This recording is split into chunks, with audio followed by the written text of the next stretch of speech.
सुप्रभात बच्चों।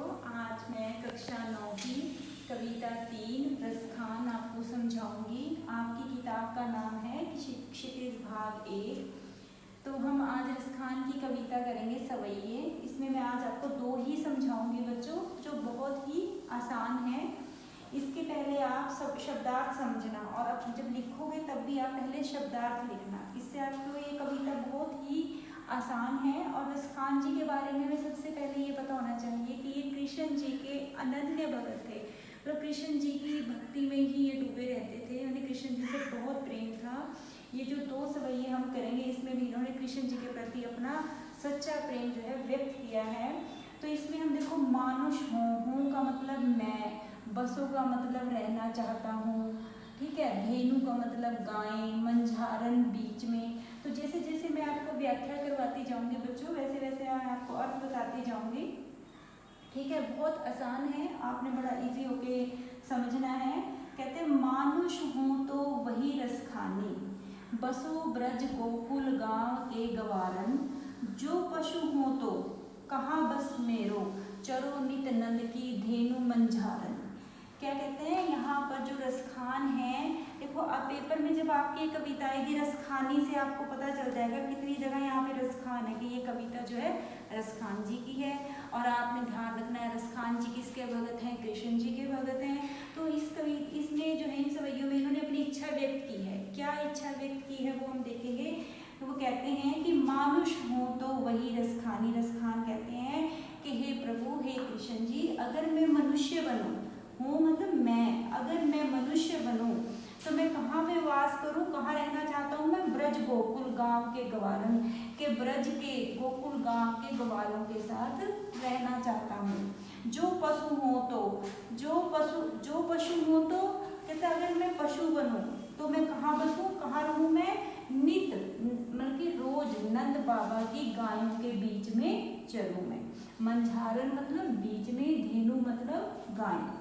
ठीक है, तो यहाँ पहली लाइन पंक्ति में इन्होंने किसकी इच्छा की है, मनुष्य बनने की इच्छा व्यक्त की है। दूसरे में इन्होंने किसकी इच्छा की है, पशु। आसान है, देखो मानुष से हमें पता चल जाएगा, मानुष मतलब मनुष्य, पशु मतलब पशु। ठीक है, अगले तीसरी पंक्ति में इन्होंने क्या इच्छा की है, रसखान जी ने क्या बनना चाहते हैं, पहाड़।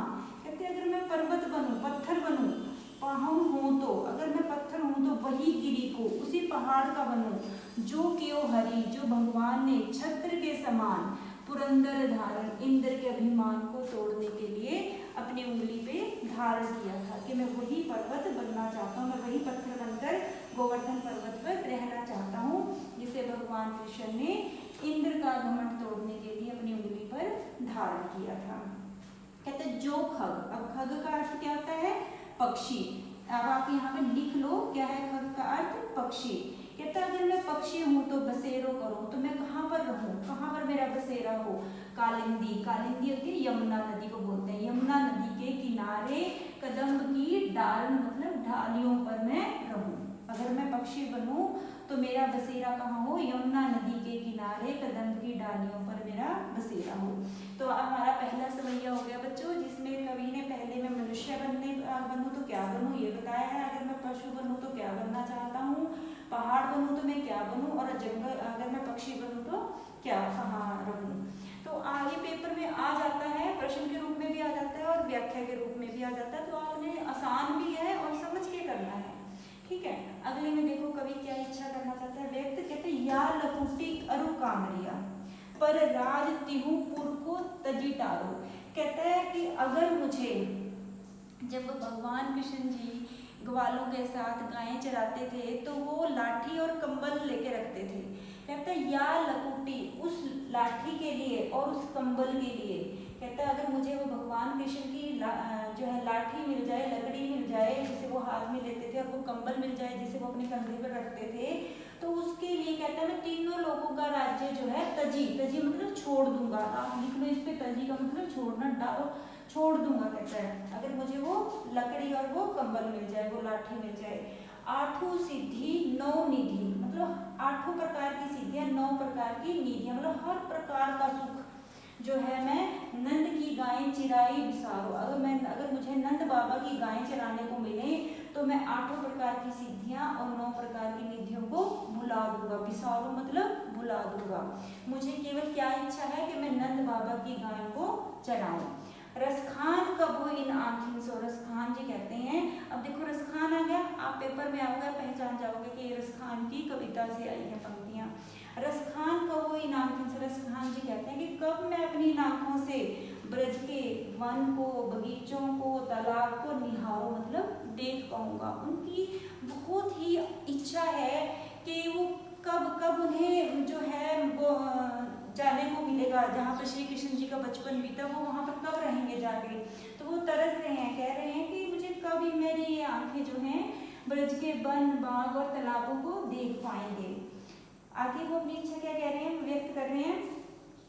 कहते कोटिक एकल धोत के धाम, करील के कुंजन ऊपर वारो। अगर बच्चों आप पहले इनके अर्थ लिख लोगे तो आपको आसान हो जाएगा। कोटिक का मतलब होता है करोड़ों, कल धोत सोना। अब आपने इनको 4-4, 5-5 बार लिख लेना है। अगर आप लिख लोगे पहली बार में ही तो आपकी देखो, एक तो आपका शब्द भंडार जो है उसमें वृद्धि होगी, आपका ज्ञान बढ़ेगा। करील का मतलब क्या होता है, कांटों भरी झाड़ियाँ। वारो मतलब वार देना, न्यौछावर करता हूँ, कहता कवि कहता है मैं किसके ऊपर, कोटि के कल धोत, कहते करोड़ों सोनों के महल किसके ऊपर वारता हूँ, करील के कुंजन के कांटों भरी झाड़ियों के ऊपर। जो ब्रज की कांटों भरी झाड़ियां हैं, कहते मुझे वो इतनी प्यारी हैं कि उनके लिए मैं अपने करोड़ों सोने के महल भी न्यौछावर करता हूँ। तो बच्चों हमने बेटा ये दो जो है सवैये करे हैं, इनसे हमें ये पता चला है कि रसखान जो है भगवान कृष्ण से बहुत ही ज़्यादा प्रेम करते हैं और वो जो है उनके लिए सब कुछ वार सकते हैं, अपना सब कुछ न्यौछावर कर सकते हैं। तो ये दो सवैये आपने बड़े आसान हैं, आपने आराम से समझने हैं और इनके शब्दार्थ भी आपने लिखने हैं। ओके बेटा, अगर कुछ ना समझ में आए तो आप कमेंट